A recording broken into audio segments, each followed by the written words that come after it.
अतुल ज्यों बुलावो त्यों नानक दास बोलै। जुगो जुग अटल चवर छतर तख दे मालक, कलयुग के जहाज बाणी के बोहित, हालत पलत के रखिक, शब्द गुरु जगत गुरु ਸਾਹਿਬ ਸ੍ਰੀ ਗੁਰੂ ਗ੍ਰੰਥ ਸਾਹਿਬ ਜੀਆਂ ਦੀ ਹਜ਼ੂਰੀ ਅੰਦਰ ਸੱਜ ਬੈਠੀ ਗੁਰੂ ਪਿਆਰੀ ਗੁਰੂ ਸਵਾਰੀ ਸਾਧ ਸੰਗਤ ਜੀਓ, ਜਿੱਥੇ ਅੱਜ ਸੰਗਰਾਂਦ ਦਾ ਦਿਹਾੜਾ ਹੈ, ਉੱਥੇ ਅੱਜ ਮੀਰੀ ਪੀਰੀ ਦੇ ਸ਼ਹਿਨਸ਼ਾਹ ਛੇਵੀਂ ਪਾਤਸ਼ਾਹੀ ਅਕਾਲ ਤਖ਼ਤ ਸਾਹਿਬ ਦੇ ਸਿਰਜਣਹਾਰ ਗੁਰੂ ਹਰਗੋਬਿੰਦ ਸਾਹਿਬ ਜੀ ਮਹਾਰਾਜ ਦਾ ਪ੍ਰਕਾਸ਼ ਦਿਹਾੜਾ ਵੀ ਹੈ। ਸੰਗਰਾਂਦ ਦੇ ਦਿਹਾੜੇ ਦੀਆਂ ਆਪਾਂ ਅੰਮ੍ਰਿਤ ਵੇਲੇ ਫਿਰ ਪ੍ਰੋਗਰਾਮਾਂ ਵਿੱਚ ਵੀ ਵਿਚਾਰਾਂ ਹੋਈਆਂ ਸਨ। ਸੋ ਅੱਜ ਅਸੀਂ ਗੁਰੂ ਹਰਗੋਬਿੰਦ ਸਾਹਿਬ ਮਹਾਰਾਜ ਦੇ ਜੀਵਨ ਦੀ ਕਥਾ ਵਿਚਾਰ ਨਾਲ ਜੁੜਨਾ ਹੈ।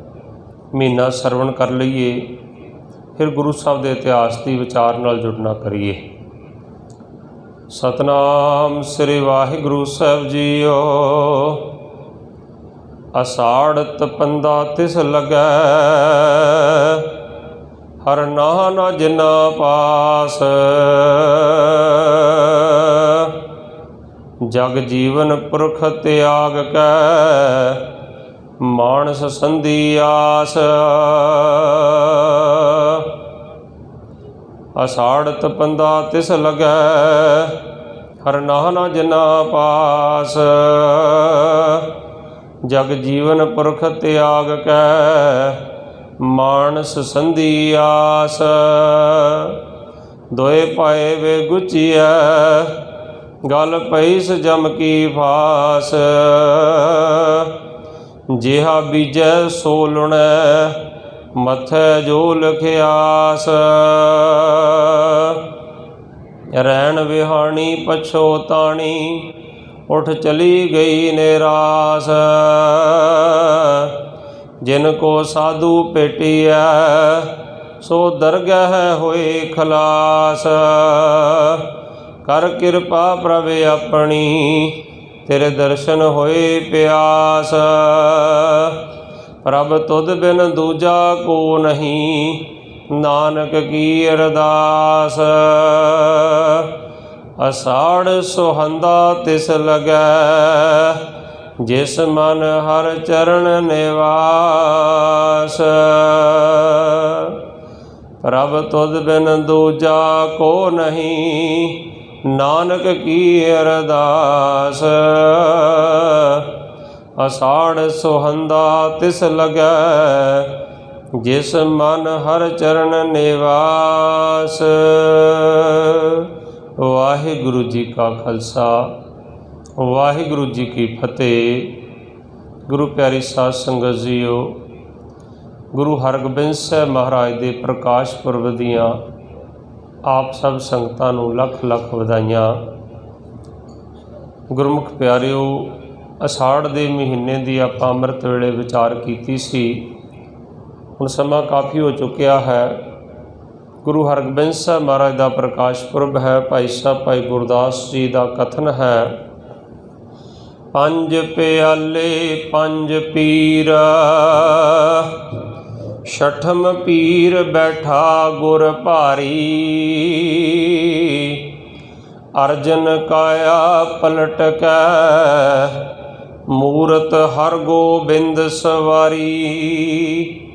चली पीढ़ी सोडियाँ, रूप दिखावन वारो वारी। दल भंजन गुर सूरमा, वड जोधा बहु परोपकारी। दल भंजन गुर सूरमा, वड जोधा बहु परोपकारी। वड्डे जोधे मीरी पीरी दे शहनशाह अकाल तख़त साहब के सिरजनहार ते बहुत वड्डे परोपकारी श्री गुरु हरगोबिंद साहब जी महाराज का अज प्रकाश पुरब है।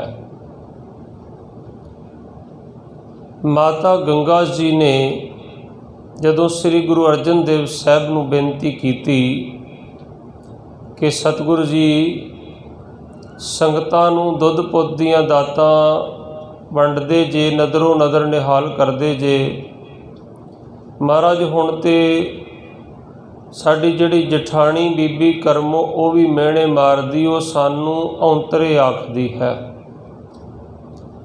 ਮਾਤਾ ਗੰਗਾ ਜੀ ਦੀ ਜਠਾਣੀ ਬੀਬੀ ਕਰਮੋ ਨੇ ਜਦੋਂ ਵੇਖਿਆ ਕਿ ਗੁਰੂ ਅਰਜਨ ਦੇਵ ਪਾਤਸ਼ਾਹ ਦੇ ਘਰ ਬੜੇ ਸੁੰਦਰ ਦੁਸ਼ਾਲੇ ਹਨ, ਚੰਗੇ ਵਸਤਰ ਹਨ, ਤੇ ਆਪਣੇ ਪਤੀ ਪ੍ਰਿਥੀ ਚੰਦ ਗੁਰੂ ਅਰਜਨ ਦੇਵ ਸਾਹਿਬ ਦੇ ਵੱਡੇ ਭਰਾਤਾ ਨੂੰ ਆਖਿਆ ਕਿ ਜੇ ਤੁਸੀਂ ਪਿਤਾ ਦੇ ਵਫਾਦਾਰ ਰਹੇ ਹੁੰਦੇ, ਪਿਤਾ ਦੀ ਆਗਿਆ ਵਿੱਚ ਰਹੇ ਹੁੰਦੇ, ਸੇਵਾ ਕੀਤੀ ਹੁੰਦੀ, ਅੱਜ ਸ੍ਰੀ ਗੁਰੂ ਅਰਜਨ ਦੇਵ ਜੀ ਸਿੱਖਾਂ ਦੇ ਪੰਜਵੇਂ ਗੁਰੂ ਨਹੀਂ ਸੀ ਹੋਣਾ, ਤੁਸੀਂ ਹੋਣਾ ਸੀ, ਤੁਸੀਂ ਵੱਡੇ ਸੀ। ਔਰ ਇੰਨਾ ਕੀਮਤੀ ਸਮਾਨ ਉਹਨਾਂ ਦੇ ਘਰ ਨਹੀਂ ਸੀ ਹੋਣਾ, ਇਹ ਸਾਡੇ ਘਰ ਹੋਣਾ ਸੀ। ਪ੍ਰਿਥੀ ਚੰਦ ਆਖਦਾ, ਕਰਮਾਂ ਵਾਲੀਏ, ਤੇਰੀ ਮਾਂ ਨੇ ਤੇਰਾ ਨਾਂ ਕਰਮੋਂ 'ਤੇ ਰੱਖਿਆ, ਪਰ ਤੈਨੂੰ ਅਕਲ ਨਹੀਂ ਆਈ। ਤੈਨੂੰ ਪਤਾ ਗੁਰੂ ਅਰਜਨ ਦੇਵ ਤੇ ਮਾਤਾ ਗੰਗਾ ਦੇ ਘਰ ਤੇ ਕੋਈ ਔਲਾਦ ਹੀ ਨਹੀਂ ਆ, ਉਹਨਾਂ ਤੇ ਸੰਸਾਰ ਤੋਂ ਔਂਤਰੇ ਚਲੇ ਜਾਣਾ, ਇਹ ਸਾਰਾ ਕੁਝ ਸਾਡਾ ਹੀ ਆ। ਜਦੋਂ ਇਹ ਬੋਲ ਜਿਹੜੇ ਕੰਨੋਂ ਕੰਨ ਪੈਂਦੇ ਮਾਤਾ ਗੰਗਾ ਜੀ ਕੋਲ ਪਹੁੰਚੇ, ਕਿਸੇ ਬੇਔਲਾਦ ਮਾਂ ਨੂੰ ਕੋਈ ਔਂਤਰਾ ਸ਼ਬਦ ਵਰਤੇ ਤੇ ਸਭ ਤੋਂ ਵੱਡਾ ਦੁੱਖ ਸ਼ਾਇਦ ਹੀ ਹੋ ਸਕਦਾ ਹੈ। ਮਾਤਾ ਗੰਗਾ ਜੀ ਨੇ ਸਾਰਾ ਦੁੱਖ ਪ੍ਰਗਟ ਕੀਤਾ ਸ੍ਰੀ ਗੁਰੂ ਅਰਜਨ ਦੇਵ ਸਾਹਿਬ ਦੇ ਸਾਹਮਣੇ।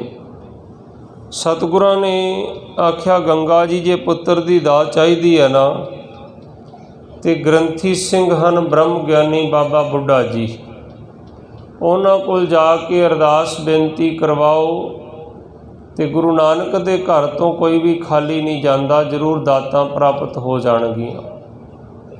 ਦਾਤਾਂ ਕਿਵੇਂ ਮਿਲਦੀਆਂ ਗੁਰੂ ਨਾਨਕ ਸਾਹਿਬ ਦੇ ਘਰ ਤੋਂ?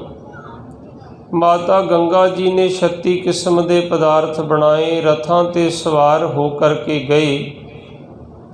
ਬ੍ਰਹਮ ਗਿਆਨੀ ਬਾਬਾ ਬੁੱਢਾ ਜੀ ਨੇ ਦੂਰੋਂ ਆਉਂਦਿਆਂ ਤੱਕ ਕਰਕੇ ਆਖਿਆ, ਗੁਰੂ ਕਿਆਂ ਨੂੰ ਕਿੱਧਰੋਂ ਭਾਜੜਾਂ ਪੈ ਗਈਆਂ। ਸਾਧੂ ਬੋਲੇ, ਸਹਿਸ ਬਾ ਸਾਧੂ ਕਾ ਬੋਲਿਆ ਬਿਰਥਾ ਨਾ ਜਾ, ਕਿਉਂਕਿ ਰਥ ਜਾ ਰਹੀ, ਧੂੜ ਉੱਡਦੀ ਜਾ ਰਹੀ ਹੈ। ਥੋੜ੍ਹਾ ਜਿਹਾ ਪ੍ਰਸ਼ਾਦ ਛਕ ਕੇ ਬਾਕੀ ਸੰਗਤਾਂ 'ਚ ਵਰਤਾ ਦਿੱਤਾ। ਜਦੋਂ ਬੇਨਤੀ ਕੀਤੀ, ਬਾਬਾ ਜੀ ਇੱਕ ਪੁੱਤਰ ਦੀ ਦਾਤ ਬਖਸ਼ਿਸ਼ ਕਰੋ, ਅਰਦਾਸ ਕਰੋ, ਤੇ ਬ੍ਰਹਮ ਗਿਆਨੀ ਬਾਬਾ ਬੁੱਢਾ ਜੀ ਨੇ ਮਾਤਾ ਗੰਗਾ ਜੀ ਦੇ ਚਰਨਾਂ 'ਤੇ ਨਕਮਸਤਕ ਹੋਏ, ਮੱਥਾ ਟੇਕਿਆ ਤੇ ਆਖਿਆ, ਮਾਂ ਤੁਸੀਂ ਗੁਰੂ ਮਾਤਾ ਹੋ। ਮਾਤਾ ਜੀਓ, ਜਿੱਥੇ ਸੂਰਜ ਦੀ ਰੋਸ਼ਨੀ ਹੋਵੇ ਉੱਥੇ ਦੀਪਕ ਕੀ ਰੋਸ਼ਨੀ ਕਰ ਸਕਦਾ। ਸੂਰਜ ਦੀ ਨਿਆਈ ਸ੍ਰੀ ਗੁਰੂ ਅਰਜਨ ਦੇਵ ਸਾਹਿਬ ਜੀ ਮਹਾਰਾਜ ਤਖਤਾਂ 'ਤੇ ਵਿਰਾਜਮਾਨ ਹਨ। ਬੇਟਾ ਜੀ, ਗੁਰੂ ਘਰ ਦੇ ਵਿੱਚ ਸ਼ਾਂਤੀ ਦੇ ਨਾਲ ਬੈਠਣਾ ਹੈ, ਇੱਥੇ ਮਸਤੀ ਨਹੀਂ ਕਰਨੀ। ਜਿਵੇਂ ਸਕੂਲ ਦੇ ਵਿੱਚ ਬੈਠਦੇ ਹੋ ਨਾ, ਪ੍ਰਿੰਸੀਪਲ ਦਾ ਡਰ ਹੁੰਦਾ, ਇੱਥੇ ਗੁਰੂ ਦੇ ਪੈ ਵਿੱਚ ਬੈਠੋ। ਸੋ ਗੁਰਮੁਖ ਪਿਆਰਿਓ, ਮਾਤਾ ਗੰਗਾ ਜੀ ਨੇ ਜਦੋਂ ਆ ਕੇ ਦੱਸਿਆ, ਸਤਿਗੁਰੂ ਬ੍ਰਹਮ ਗਿਆਨੀ ਬਾਬਾ ਬੁੱਢਾ ਜੀ ਨੇ ਵੀ ਖਾਲੀ ਮੋੜ ਦਿੱਤਾ। ਹੁਣ ਦੇਖੋ, ਇਹਦਾ ਮਤਲਬ ਇਹ ਨਹੀਂ ਸੀ ਕਿ ਗੁਰੂ ਅਰਜਨ ਦੇਵ ਸਾਹਿਬ ਆਪ ਨਹੀਂ ਸੀ ਕਿਰਪਾ ਕਰ ਸਕਦੇ, ਖਜ਼ਾਨੇ ਦੇ ਮਾਲਕ ਤੇ ਸਾਰੇ ਆਪ ਹੀ ਸਨ, ਪਰ ਉਹਨਾਂ ਨੇ ਸਾਨੂੰ ਕੁਝ ਜੁਗਤੀਆਂ ਸਮਝਾਉਣੀਆਂ ਸੀ ਕਿ ਗੁਰੂ ਨਾਨਕ ਸਾਹਿਬ ਦੇ ਘਰ ਤੋਂ ਝੋਲੀਆਂ ਕਿਵੇਂ ਭਰਦੀਆਂ। ਜਿਵੇਂ ਗੁਰੂ ਅਮਰਦਾਸ ਜੀ ਆਖਦੇ, ਨਾਨਕ ਕੈ ਘਰ ਕੇਵਲ ਨਾਮ, ਇੱਥੇ ਓਨਲੀ ਨਾਮ ਹੈ।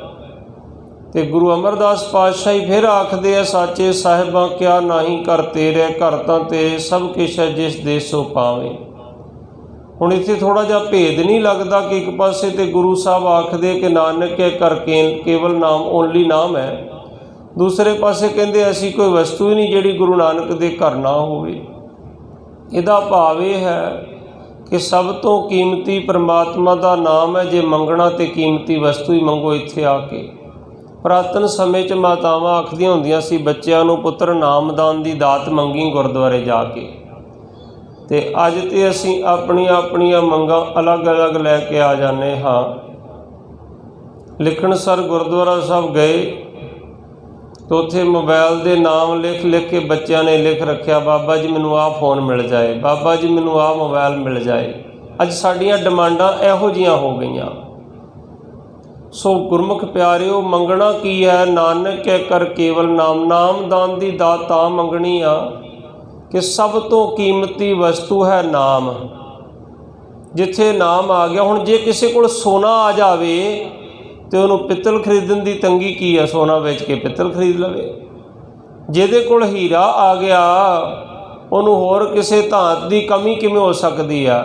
पर जे सुनियारे की दुकान होवे खुली कि जिन्नियां दातां लैणियां इत्थों आके लै लो, तो फिर भी बंदा कोई कहे नहीं मैनू तो 2 किलो खंड ही चाहिदी आ जां मैनू तो तांबा ही चाहिदा, तो उहदी मूर्खता होवेगी। फिर इस घर दे विच सब तो कीमती वस्तु मिलती है, अमृत नाम निर्मोलक हीरा गुर दीनो मनतानी। डिगे ना डोलिया दृढ़ कर रहे हो, पूर्ण होए तृप्तानी। पूर्ण तौर पर तृप्त हो जाता है बंदा।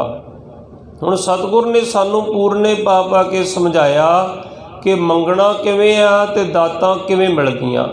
वो भी आप सतगुरां ने अपने कोलों ते अपने परिवार कोलों प्रैक्टिकल कर करके सानू समझाया। हुण बाबा बुढ़ा जी ने तो वापस मोड़ दिता। अज साडे वर्गा ग्रंथी कोई इत्थे आ जाए ना कि एक कारपेट चाहिदा गुरुद्वारा साहब तो लैके जाना, तो मेरे वर्गा ग्रंथी किते पिंड दा कह देवे नहीं मर्यादा नहीं, ये नहीं जाएगा, तो उस दिन ही विਉਂਤਬੰਦੀ होनी शुरू हो जांदियां कि पिंड दा ग्रंथी बदल दिओ। इन्हें तो प्रधान साहब के घर आ वस्तु जाण तो मना कर दिता। पर देखो श्री गुरु अर्जन देव साहब दे महल गए सी, पर बाबा बुढ़ा जी ने हथ जोड़ के कह दिता क्योंकि मर्यादा विच नहीं सी। हुण इहदा भाव अर्थ ये नहीं कि माता गंगा जी नूं मर्यादा नहीं सी पता। भाव अर्थ ये सी माता गंगा जी ने सानू प्रैक्टिकल करके समझाउणा सी कि जे तुसी एवें जाओगे तो तुहाडीआं अरदासां नहीं पूरीआं होणगीआं। वो पहला जिहड़ा लंगर वो बनाया सी दासियां ने, गोलियां ने, तो माता गंगा जी रथां ते सवार होकर शानो शौकत नाल लैके गए सी। आपां चाहिए कि असीं लंगर रेस्टोरेंट तो बनवा के लै आईए तो इत्थे वरता दईए, खुशी मिल जाएगी। अज दा इतिहास सानू कहंदा नहीं, इहदे नाल तैनूं खुशी नहीं प्राप्त होनी। जिहड़ी तन मन ते धन दे नाल सेवा करेगा उस नाल तैनूं खुशी प्राप्त होनी है। जिहड़ियां बाकी दातां ना, नानक के कर केवल नाम, इत्थे नाम मंगना, बाकी दातां तुहानूं उत्थों ही मिलणियां। गुरु अमरदास पातशाह जी आखदे हन, तू जोड़ियां दी सेवा कर, बर्तनां दी सेवा कर, लंगर दी सेवा करो, झाड़ू दी सेवा करो। सेवा करदियां करदियां जेड़ा भी मन दे अंदर फुरना बन गया वो समझ ला तुरंत पूरा हो जाना। गुरु अमरदास साहब ने 12 साल मोढे ते जल दी गागर ढो के अपने मुरशद दी, अपने गुरु दी सेवा की बुजुर्ग अवस्था च। ते फिर सानू थ्योरी पढ़ाई, फिर आख्या सतगुर की सेवा सफल है जे को करे चित लाए। सतगुर दे दर दी सेवा सफली है जे चित ला के कीती जावे। महाराज की मिलेगा चित ला के सेवा कीतियां? हजूर आखदे मन चिंदिया फल पावना। चिंदिया दा अर्थ है इच्छा। जो भी झाड़ू की सेवा करदियां, जोड़े साफ करदियां, लंगर पकाउंदियां मन च इच्छा प्रगट होगी, वो तुहाडी तुरंत पूरी हो जानी। गुरु अमरदास साहब कह रहे मन चिंदियां फल पावना। हौमे विचों जाए तो अंदरों सब तो वड्डा दुश्मन इंसान का जिहड़ा हंकार है उन्हें भी अंदरों अलोप हो जाना, चलिया जाना है। सो माता गंगा जी नूं गुरु साहब आखदे तुहाडा जाण दा ढंग सही नहीं होवेगा। किवें गए सी? 36 किस्म के पकवान लैके गए, रथां ते सवार होके गए, ढोलकियां छैणियां नाल शब्द पढ़ते गए। महाराज कहते गंगा जी तुहाडे घर कोई मंगण वास्ते रथां ते आवे खैर पाओगे? हुण साडे घर कोई मरसरी गड्डी लैके, ऑडी गड्डी लैके मंगण आ जाए, असीं ते दरवाज़ा नहीं लंघण देंगे। तेरे कोल ते सारा कुछ, असीं ते सैकलां ते तुरे फिरदे हां। सो सतगुर जी आखदे गंगा जी इवें जाओ जिवें एक किरती किसान दी माँ अपने बच्चे लिए मिस्सा जा प्रसादा लैके जांदी आ, अपने हत्थीं तैयार करके लैके जांदी आ। ਜਦੋਂ ਗੁਰਮੁਖੋ ਆਪਾਂ ਬਚਪਨ ਦੇ ਵਿੱਚ ਕਣਕ ਦੀਆਂ ਵਾਢੀਆਂ ਕਰਿਆ ਕਰਦੇ ਸੀ ਨਾ, ਤੇ ਉਸ ਸਮੇਂ ਜਦੋਂ ਮਾਂ ਨੇ ਪ੍ਰਸ਼ਾਦਾ ਲੈ ਕੇ ਆਉਣਾ ਤੇ ਖੁਸ਼ੀ ਕੁਝ ਵੱਖਰੀ ਹੁੰਦੀ ਸੀ। ਇੱਕ ਨੌਕਰ 36 ਕਿਸਮ ਦੇ ਪਦਾਰਥ ਵੀ ਲੈ ਆਵੇ ਨਾ, ਇੰਨੀ ਖੁਸ਼ੀ ਨਹੀਂ ਹੁੰਦੀ। ਆਰਮੀ ਵਿੱਚੋਂ ਵੀ ਛੁੱਟੀ ਜਾਣਾ ਵਾਢੀਆਂ 'ਤੇ ਜੇ ਕਣਕ ਵੱਢਣ ਜਾਣਾ ਤੇ ਬਾਰ-ਬਾਰ ਮਾਂ ਨੂੰ ਕਹੀ ਜਾਣਾ, ਮਾਤਾ ਜੀ ਤੁਸੀਂ ਆਇਓ ਰੋਟੀ ਲੈ ਕੇ, ਦੁਪਹਿਰ ਦਾ ਪ੍ਰਸ਼ਾਦਾ ਲੈ ਕੇ ਤੁਸੀਂ ਆਪ ਆਇਓ। ਮਾਂ ਨੂੰ ਵੇਖ ਕੇ ਹੀ ਬੱਚਾ ਜਿਹੜਾ ਉਹ ਪ੍ਰਸੰਨ ਹੋ ਜਾਂਦਾ ਹੈ ਤੇ ਕਹਿੰਦੇ ਤੁਸੀਂ ਆਪ ਪ੍ਰਸ਼ਾਦਾ ਲੈ ਕੇ ਆਪ ਹੱਥੀਂ ਤਿਆਰ ਕਰਕੇ ਜਾਓ। ਤੇ ਜਦੋਂ ਮਾਤਾ ਗੰਗਾ ਜੀ ਨੇ ਪੀਸਾ ਪ੍ਰਸ਼ਾਦੇ ਤਿਆਰ ਕੀਤੇ, ਨਾਲ ਗੰਢਾ ਲਿਆ, ਨਾਲ ਬਾਬਾ ਜੀ ਵਾਸਤੇ ਲੱਸੀ ਲਈ, ਮਿੱਸੇ ਪ੍ਰਸ਼ਾਦੇ ਲਏ, ਤੇ ਬਾਬਾ ਜੀ ਨੇ ਦੂਰੋਂ ਹੀ ਦੇਖ ਕੇ ਅਗਲਵੰਡੀ ਉੱਠ ਕੇ ਤੁਰ ਪਏ। ਆਵਾਜ਼ਾਂ ਮਾਰਨ ਲੱਗ ਪਏ, ਮਾਂ ਜਲਦੀ ਆਓ, ਪ੍ਰਸ਼ਾਦਾ ਲਿਆਓ, ਭੁੱਖ ਬੜੀ ਲੱਗੀ ਆ। ਜਦੋਂ ਪ੍ਰਸ਼ਾਦਾ ਰੱਖਿਆ, ਬਾਬਾ ਜੀ ਨੇ ਮੁੱਕੀ ਮਾਰ ਕੇ ਗੰਢਾ ਭੰਨਿਆ। ਅੱਜ ਮਾਂ ਨੂੰ ਕੁਝ ਮੰਗਣਾ ਹੀ ਨਹੀਂ ਪਿਆ, ਮਾਂ ਨੂੰ ਕੁਝ ਕਹਿਣਾ ਹੀ ਨਹੀਂ ਪਿਆ। ਬਾਬਾ ਜੀ ਨੇ ਪਹਿਲਾ ਬਚਨ ਕਰ ਦਿੱਤਾ, ਮਾਤਾ ਜੀ ਤੁਹਾਡੇ ਘਰ ਏਡਾ ਵੱਡਾ ਯੋਧਾ ਪੁੱਤਰ ਪੈਦਾ ਹੋਵੇਗਾ, ਜਿਵੇਂ ਅਸੀਂ ਮੁੱਕੀ ਮਾਰ ਕੇ ਗੰਢਾ ਭੰਨਿਆ ਇਵੇਂ ਉਹ ਦੁਸ਼ਟਾਂ ਦੇ ਸਿਰ ਭੰਨੇਗਾ। ਜਿਹੜੀ ਗੰਢੇ ਵਿੱਚੋਂ ਗੁਠਲੀ ਉਹ ਗਈ ਜਾ ਕੇ, ਕਹਿੰਦੇ ਇਵੇਂ ਦੁਸ਼ਮਣਾਂ ਦੇ ਸਿਰ ਜੰਗ ਦੇ ਮੈਦਾਨ ਤੁਹਾਡੇ ਲਾਡਲੇ ਦੇ ਸਾਹਮਣੇ ਰਿੜ੍ਹਦੇ ਫਿਰਿਆ ਕਰਨਗੇ। ਬਿਜਲੀ ਦੀ ਗਰਜਨਾ ਤੇ ਦੂਸਰਾ ਬੋਲ ਹੋਇਆ, ਮਾਤਾ ਜੀ ਤੁਹਾਡੇ ਲਾਡਲੇ ਦੇ ਨਗਾਰੇ ਜੰਗ ਦੇ ਮੈਦਾਨ 'ਚ ਇਵੇਂ ਗਰਜਣਗੇ ਜਿਵੇਂ ਬਿਜਲੀ ਗਰਜਦੀ ਆ। ਬਿਜਲੀ ਦੀ ਚਮਕ ਤੇ ਤੀਸਰਾ ਬਚਨ ਹੋਇਆ, ਮਾਤਾ ਜੀ ਤੁਹਾਡੇ ਯੋਧੇ ਦੀਆਂ ਸ਼ਮਸ਼ੀਰਾਂ ਜੰਗੇ ਮੈਦਾਨ ਇਵੇਂ ਲਿਸ਼ਕਾਂ ਮਾਰਿਆ ਕਰਨਗੀਆਂ, ਇਵੇਂ ਚਮਕਣਗੀਆਂ ਜਿਵੇਂ ਬਿਜਲੀ ਦੀ ਚਮਕ ਹੈ। ਵਾਕਿਆ ਹੀ ਗੁਰੂ ਹਰਗੋਬਿੰਦ ਸਾਹਿਬ ਮਹਾਰਾਜ ਨੇ 4 ਜੰਗਾਂ ਲੜੀਆਂ, 4 ਜੰਗਾਂ ਦੇ ਵਿੱਚ ਹੀ ਸਤਿਗੁਰਾਂ ਨੇ ਫਤਿਹ ਪਾਈ ਹੈ। ਜਦੋਂ ਪੁੱਤਰ ਦਾ ਵਰ ਲੈ ਕੇ ਮਾਤਾ ਗੰਗਾ ਜੀ ਵਾਪਸ ਪਰਤੇ ਹਨ, ਜਦੋਂ ਗੁਰੂ ਹਰਗੋਬਿੰਦ ਸਾਹਿਬ ਮਹਾਰਾਜ ਦਾ ਫਿਰ ਪ੍ਰਕਾਸ਼ ਹੋਇਆ ਨਾ ਅੱਜ ਦੇ ਦਿਹਾੜੇ, ਫਿਰ ਵਧਾਈਆਂ ਦਿੱਤੀਆਂ ਗਈਆਂ। ਸੋ ਗੁਰੂ ਹਰਗੋਬਿੰਦ ਸਾਹਿਬ ਮਹਾਰਾਜ ਦੇ ਇਤਿਹਾਸ ਤੋਂ ਸਾਨੂੰ ਇਹ ਸਿੱਖਿਆ ਮਿਲਦੀ ਹੈ। ਮੈਂ ਸਵੇਰੇ ਵੀ ਆਪ ਸੰਗਤ ਨਾਲ ਜ਼ਿਕਰ ਕਰ ਰਿਹਾ ਸੀ ਕਿ ਹੁਣ ਬੜੀ ਸੰਗਤ ਨੇ ਪ੍ਰੋਗਰੈਸ ਕੀਤੀ ਆ। ਇੱਕੋ ਇੱਕ ਵਰਲਡ ਦਾ ਐਸਾ ਗੁਰਦੁਆਰਾ ਸਾਹਿਬ ਹੈ, ਗੁਰਦੁਆਰਾ ਦਮਦਮਾ ਸਾਹਿਬ ਸ੍ਰੀ ਹਰਗੋਬਿੰਦਪੁਰ ਸਾਹਿਬ ਵਿਖੇ, ਜਿੱਥੇ ਸਾਰੇ ਗੁਰੂ ਸਾਹਿਬਾਨ ਦੇ ਗੁਰਪੁਰਬ 'ਤੇ ਮਨਾਏ ਜਾਂਦੇ ਹਨ। ਆਮ ਪਿੰਡਾਂ ਵਿੱਚ ਗੁਰੂ ਨਾਨਕ ਸਾਹਿਬ ਦਾ ਪ੍ਰਕਾਸ਼ ਪੁਰਬ, ਗੁਰੂ ਗੋਬਿੰਦ ਸਿੰਘ ਮਹਾਰਾਜ ਦਾ ਜਾਂ ਵਿਸਾਖੀ ਮਨਾਈ ਜਾਂਦੀ ਜਾਂ ਛਬੀਲ ਲਾਈ ਜਾਂਦੀ, ਬਾਕੀ ਗੁਰੂ ਸਾਹਿਬਾਨ ਦੇ ਪੁਰਬ ਨਹੀਂ ਮਨਾਏ ਜਾਂਦੇ।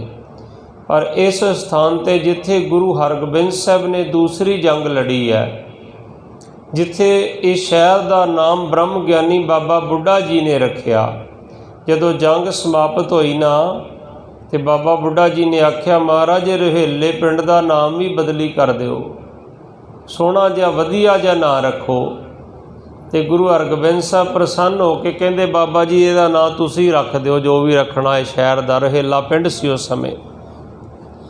ਬਾਬਾ ਬੁੱਢਾ ਜੀ ਨੇ ਹੱਥ ਜੋੜ ਕੇ ਬੇਨਤੀ ਕੀਤੀ, ਮਹਾਰਾਜ ਸਵੀਕਾਰ ਕਰ ਲਿਓ, ਇਸ ਸ਼ਹਿਰ ਦਾ ਨਾਮ ਰੱਖ ਦਿਓ ਸ੍ਰੀ ਹਰਗੋਬਿੰਦਪੁਰ ਸਾਹਿਬ। ਸ੍ਰੀ ਗੁਰੂ ਹਰਗੋਬਿੰਦ ਸਾਹਿਬ ਮਹਾਰਾਜ ਆਖਦੇ, ਬਾਬਾ ਜੀ ਇਹ ਤਾਂ ਤੁਸੀਂ ਸਾਡਾ ਹੀ ਨਾਮ ਆਖ ਦਿੱਤਾ। ਕਹਿੰਦੇ, ਮਹਾਰਾਜ ਜਿਹੜਾ ਕੋਈ ਜਾਣੇ ਅਣਜਾਣੇ 'ਚ ਸ਼ਹਿਰ ਦਾ ਵੀ ਨਾਂ ਲੈ ਲਿਆ ਕਰੂਗਾ ਨਾ, ਤੇ ਤੁਹਾਡਾ ਨਾਮ ਜਪਿਆ ਜਾਇਆ ਕਰੂ ਤੇ ਉਸ ਦਾ ਵੀ ਪਾਰ ਉਤਾਰਾ ਹੋ ਜਾਇਆ ਕਰੇਗਾ। ਅੱਜ ਗੁਰਮੁਖੋ ਸ਼ਹਿਰ ਸ੍ਰੀ ਹਰਗੋਬਿੰਦਪੁਰ ਜਿਹੜਾ ਨਾ, ਸਿੱਖ ਮਿਸਲਾਂ ਦੇ ਵੇਲੇ ਜੱਸਾ ਸਿੰਘ ਰਾਮਗੜੀਏ ਦੀ ਰਾਜਧਾਨੀ ਰਹੀ ਹੈ। ਇਸ ਸ਼ਹਿਰ ਦੇ ਵਿੱਚ ਜੱਸਾ ਸਿੰਘ ਰਾਮਗੜੀਏ ਦਾ ਮਹਿਲ ਹੈ।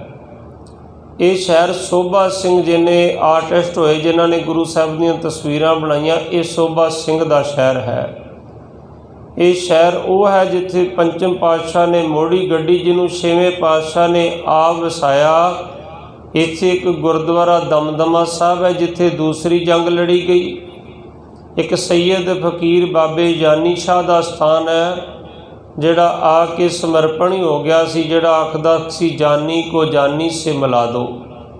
ਤੇ ਗੁਰੂ ਹਰਗੋਬਿੰਦ ਸਾਹਿਬ ਨਾਲ ਮਿਲਾਪ ਹੋਇਆ ਤੇ ਇਹਦਾ ਸਥਾਨ ਇੱਥੇ ਬਣਿਆ ਹੈ। एक गुरुद्वारा ग्रंथियाँ है जिथे गुरु हरगोबिंद साहब ने बड़े ग्रंथी तैयार किए। एक इत्थे गुरुद्वारा मस्तगढ़ साहब है जिहड़ी मुसलमानों वास्ते गुरु साहब ने मसीत बनवाई सी। सो गुरु साहब की किसी धर्म के नाल जंग नहीं सी, गुरु साहब की जुल्म के विरोध जंग सी। एक बन्ने ते मुसलमान फौज नाल जंग लड़ी, एक बन्ने मुसलमानों वास्ते नमाज पढ़न वास्ते मस्जिद का निर्माण करवाया।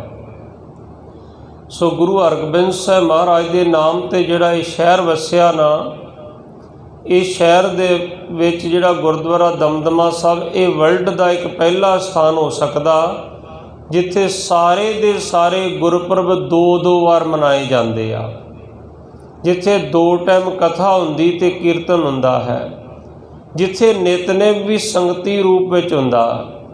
साडे उस शहर दियां इलाके दियां बीबियां भैणां ने एडा वड्डा उपराला कीता, बीबियां दा एक जथा बनया होया है।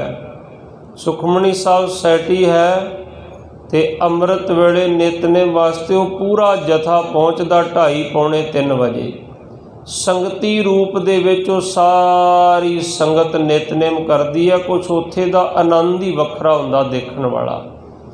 यो स्थान है जिथे गुरु हरगोबिंद साहब ने भाई गोपाले को जपजी साहब का जाप सुनिया सी ते तखत देन लगे सी ते गोपाले दे अंदर घोड़े का फुरना आ गया सी ते महाराज ने घोड़ा दे दिता सी।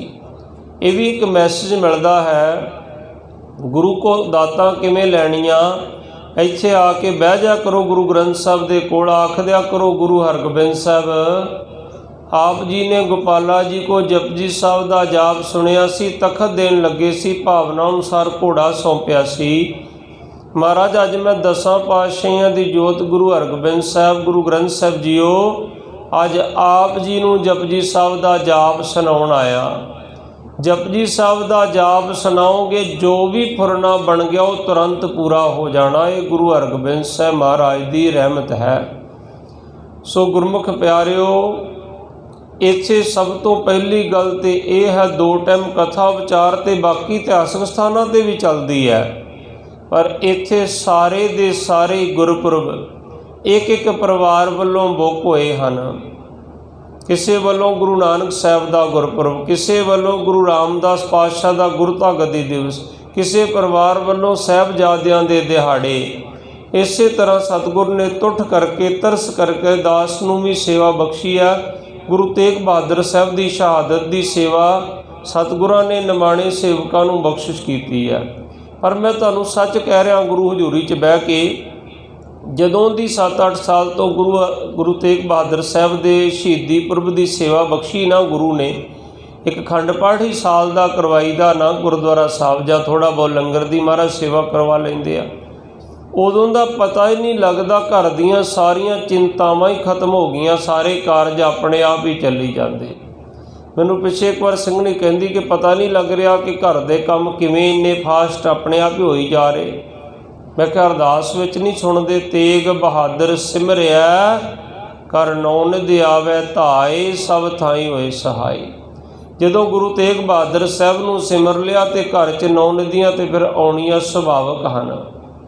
सो गुरमुख प्यारिओ, एक एक गुरु साहब का गुरपुरब अपने अपने परिवार वालों पिंड के गुरुद्वारा साहब मनाउणा शुरू करो। एक अखंड पाठ तो साल च आपां करा ही सकते ना, डॉक्टरां नूं कितना पैसा आपां दे जाने आ, फिर डॉक्टरां कोल जाण दी लोड़ ही नहीं पेगी, बहुत दुख ना होई, फिर कदे दोबारा दुख ही नहीं हुंदा। सो इत्थे 2-2 वार गुरपुरब मनाए जाते, सारे ही गुरपुरब। पहला उपराला तो संगतां ने कीता सी कि सारे गुरपुरब जिहड़े वो खंड पाठ करके एक एक परिवार वालों रहिंदी जदों तक जिंदगी उदों तक परिवारां ने बुक कराए हुए हैं। और हुण उपराला कीता साडी नौजवान पीढ़ी ने, जिहड़े 15 साल 18 साल 22 साल 25 साल के बच्चे हैं ना साडे, उन्होंने उपराला कीता एक तो हफ्तावारी प्रोग्राम मनाउणा शुरू किया। उन्होंने हर शनिवार नूं शाम दे वेले इस वेले समाप्ति तो बाद वो प्रोग्राम शुरू करते आ, तकरीबन 8 तो लैके 9:30 तक। तो ये कथा विचार होंदी आ। जिस दिन फिर गुरपुरब बंदा, उस दिन गुरपुरब वाले दिन शाम नूं फिर बच्चे इस तरह प्रोग्राम करते आ, फिर कथा विचार होंदी आ। ਉਹ ਸ਼ਾਮ ਨੂੰ ਤਾਂ ਕਰਦੇ ਕਿ ਜਿਹੜੇ ਉੱਥੇ ਦੇ ਗ੍ਰੰਥੀ ਜਾਂ ਪ੍ਰਬੰਧਕ ਵੀਰ ਹੈ ਨਾ, ਉਹ ਦਿਨੇ ਗੁਰਪੁਰਬ ਦੇ ਵਿੱਚ ਥੱਕੇ ਹੁੰਦੇ ਕਾਰੋਬਾਰਾਂ ਦੇ ਵਿੱਚ, ਜਿਹੜੇ ਲੰਗਰ ਬਣਾਉਣ ਵਾਲੇ ਉਹ ਵੀ ਸੰਗਤਾਂ ਥੱਕੀਆਂ ਹੁੰਦੀਆਂ, ਫਿਰ ਉਹਨਾਂ ਦੀ ਵੀ ਸੇਵਾ ਹੋ ਸਕੇ। ਤੇ ਉਹਨਾਂ ਨੌਜਵਾਨ ਬੱਚਿਆਂ ਨੇ ਐਡਾ ਵੱਡਾ ਉਪਰਾਲਾ ਕੀਤਾ। ਉਹ ਘਰ ਜਾ ਕੇ ਆਪਣੀਆਂ ਮਾਵਾਂ ਨੂੰ ਆਖਦੇ, ਮਾਂ ਅੱਜ ਮੈਂ ਇੱਕ ਡਿੱਗੀ ਦਾਲ ਦੀ ਬਣਾ ਕੇ ਲੈ ਕੇ ਜਾਣੀ ਘਰੋਂ, ਸ਼ਾਮ ਨੂੰ ਗੁਰਪੁਰਬ ਹੈ। ਅੱਜ ਮੈਂ, ਕੋਈ ਕਹਿੰਦਾ ਗੁੜ ਵਾਲੇ ਚੌਲ ਲੈ ਕੇ ਜਾਣੇ, ਕੋਈ ਕਹਿੰਦਾ ਮੈਂ ਖੰਡ ਵਾਲੇ ਚੌਲ ਲੈ ਕੇ ਜਾਣੇ। ਹੁਣ ਗੁਰਮੁਖ ਪਿਆਰਿਓ, ਮੈਂ ਤੁਹਾਨੂੰ ਦੱਸ ਨਹੀਂ ਸਕਦਾ, ਜਦੋਂ ਹਾਜ਼ਰੀ ਭਰੀ ਦੀ ਨਾ ਸ਼ਨੀਵਾਰ ਹਫ਼ਤਾਵਾਰੀ ਪ੍ਰੋਗਰਾਮ 'ਚ, ਉੱਥੇ ਜਿਵੇਂ ਪਹਿਲਾਂ ਲੋਕ ਰੈਸਟੋਰੈਂਟਾਂ ਵੱਲ ਭੱਜਦੇ ਹੁੰਦੇ ਸੀ ਨਾ, ਅੱਜ ਸ਼ਹਿਰ ਦਾ ਬੱਚਾ ਕਹਿੰਦਾ ਅੱਜ ਲੰਗਰ ਗੁਰਦੁਆਰਾ ਸਾਹਿਬ ਹੀ ਛਕਣਾ। ਇੱਕ ਤਾਂ ਉੱਥੇ ਪ੍ਰੋਗਰਾਮ ਹੁੰਦਾ, ਕਥਾ ਵਿਚਾਰ ਹੁੰਦੀ 1.5 ਘੰਟਾ ਇਤਿਹਾਸ ਦੀ ਹਰ ਸ਼ਨੀਵਾਰ ਨੂੰ, ਤੇ ਜਿਹੜਾ ਗੁਰਪੁਰਬ ਆਉਂਦਾ ਉਦਣ ਵੀ ਰਾਤ ਨੂੰ, ਸ਼ਾਮ ਦਾ ਵੇਲਾ। ਸਾਰਾ ਸ਼ਹਿਰ ਇੱਕ ਪਰਿਵਾਰ ਦੀ ਤਰ੍ਹਾਂ ਇਕੱਠਾ ਬੈਠਦਾ। ਉੱਥੇ ਗਿਣਤੀ ਨਹੀਂ ਹੁੰਦੀ, 100 ਤੋਂ 150 ਵੀ ਡਿੱਗੀ ਜਿਹੜੀ ਦਾਲ ਸਬਜ਼ੀਆਂ ਦੀਆਂ ਹੋ ਜਾਂਦੀਆਂ। ਪਤਾ ਹੀ ਨਹੀਂ ਲੱਗਦਾ ਕਿਹੜੀ ਵਰਤਾਈਏ ਤੇ ਕਿਹੜੀ ਛੱਡੀਏ। ਸ਼ਾਹੀ ਪਨੀਰ, ਮਟਰ ਪਨੀਰ, ਗੁੜ ਵਾਲੇ ਚੌਲ, ਖੰਡ ਵਾਲੇ ਚੌਲ, ਖੀਰ ਅਲੱਗ-ਅਲੱਗ। ਇਹ ਉਪਰਾਲਾ ਸਾਡੇ ਬੱਚਿਆਂ ਨੇ ਕੀਤਾ, ਆਉਣ ਵਾਲੀ ਪੀੜ੍ਹੀ ਨੇ। ਸੋ ਐਡਾ ਆਨੰਦ ਵੱਜਦਾ। ਇਹਦਾ ਭਾਵ ਅਰਥ ਪਤਾ ਕੀ, ਇਕੱਲਾ ਛਕਣ ਦੀ ਗੱਲ ਨਹੀਂ ਹੈ, ਇੱਕ ਮੈਸੇਜ ਹੈ ਸਾਡੇ ਵਾਸਤੇ ਕਿ ਜਦੋਂ ਮਾਤਾ ਗੰਗਾ ਜੀ ਦਾਸੀਆਂ ਕੋ ਲੰਗਰ ਬਣਾ ਕੇ ਲੈ ਕੇ ਗਏ ਸੀ ਤੇ ਬਾਬਾ ਬੁੱਢਾ ਜੀ ਨੇ ਕਿਹਾ ਸੀ ਜਾਓ, ਮਰਜ਼ਾਦਾ ਨਹੀਂ ਹੈ, ਵਾਪਸ ਤੋਰ ਦਿੱਤਾ ਸੀ। ਪਰ ਜਦੋਂ ਮਾਤਾ ਗੰਗਾ ਜੀ ਨੂੰ ਗੁਰੂ ਅਰਜਨ ਦੇਵ ਸਾਹਿਬ ਨੇ ਆਖਿਆ ਤੁਸੀਂ ਆਪ ਹੱਥੀਂ ਪ੍ਰਸ਼ਾਦਾ ਬਣਾ ਕੇ ਲੈ ਕੇ ਜਾਓ, ਤੇ ਮਾਤਾ ਗੰਗਾ ਜੀ ਨੂੰ ਫਿਰ ਮੰਗਣਾ ਵੀ ਨਹੀਂ ਪਿਆ, ਫਿਰ ਦਾਤਾਂ ਆਪਣੇ ਆਪ ਹੀ ਮਿਲ ਗਈਆਂ। ਇਹ ਜੁਗਤੀ ਅੱਜ ਗੁਰੂ ਹਰਗੋਬਿੰਦ ਸਾਹਿਬ ਦਾ ਆਪਾਂ ਪ੍ਰਕਾਸ਼ ਪੁਰਬ ਮਨਾ ਰਹੇ ਹਾਂ। ਗੁਰਮੁਖ ਪਿਆਰਿਓ, ਇਹਦੇ 'ਚ ਹਰ ਜੀਵ ਸੇਵਾ ਕਰ ਸਕਦਾ। ਹੁਣ ਆਪਾਂ ਆਰਮੀ ਵਾਲੇ ਫੌਜੀ ਵੀਰ ਬੈਠੇ ਹਾਂ, ਆਪਣੇ ਕੋਈ ਮੰਨ ਲਓ ਫੈਮਿਲੀ ਮੈਂਬਰ ਨਹੀਂ ਹੈ, ਪਰਿਵਾਰ ਨਾਲ ਨਹੀਂ ਰਹਿ ਰਿਹਾ, ਉਹ ਬਾਜ਼ਾਰ ਜਾਵੇ 4-5 ਕਿਲੋ ਖੀਰੇ ਲੈ ਆਵੇ, 2 ਕਿਲੋ ਪਿਆਜ਼ ਲੈ ਆਵੇ, ਉਹ ਸਲਾਦ ਹੀ ਕੱਟ ਕੇ ਲੰਗਰ 'ਚ ਲੈ ਆਵੇ। ਕੋਈ ਵੀ ਆਪਣੇ ਲੈਵਲ 'ਤੇ ਥੋੜ੍ਹੀ ਬਹੁਤ ਸੇਵਾ ਕਰ ਸਕਦਾ। ਸ਼ੁਰੂ ਕਰਨ ਦੀ ਦੇਰੀ ਹੁੰਦੀ ਹੈ। ਇਹਦਾ ਭਾਵ ਅਰਥ ਇਹ ਆ, ਤੁਸੀਂ ਘਰੋਂ ਦਾਲ ਦੀ ਡਿੱਗੀ ਬਣਾ ਕੇ ਲੈ ਆਓਗੇ, ਭਾਵੇਂ 20 ਪ੍ਰਸ਼ਾਦੇ ਪਕਾ ਕੇ ਲੈ ਆਓਗੇ, ਭਾਵੇਂ ਸਲਾਦ ਕੱਟ ਕੇ ਲੈ ਆਓਗੇ, ਫਿਰ ਜਦੋਂ ਸੰਗਤਾਂ ਛਕਣਗੀਆਂ ਨਾ, ਫਿਰ ਮੰਗਣ ਦੀ ਲੋੜ ਨਹੀਂ ਪੈਣੀ। ਫਿਰ ਤੇ ਬਾਬਾ ਜੀ ਨੇ ਛਕਣ ਤੋਂ ਪਹਿਲਾਂ ਹੀ ਮੁੱਕੀ ਮਾਰ ਕੇ ਗੰਢਾ ਭੰਨ ਕੇ ਆਖਿਆ ਸੀ, ਮਾਂ ਤੁਹਾਡੇ ਘਰ ਵੱਡਾ ਯੋਧਾ ਪੁੱਤਰ ਪੈਦਾ ਹੋਵੇਗਾ, ਮਹਾਬਲੀ ਪੈਦਾ ਹੋਵੇਗਾ, ਸੂਰਮਾ ਪੈਦਾ ਹੋਵੇਗਾ, ਦਲਾਂ ਨੂੰ ਭੰਨਣ ਵਾਲਾ ਪੁੱਤਰ ਪੈਦਾ ਹੋਵੇਗਾ। ਇਹ ਜੁਗਤੀਆਂ ਹਨ ਗੁਰੂ ਨਾਨਕ ਸਾਹਿਬ ਦੇ ਘਰ ਦੀਆਂ।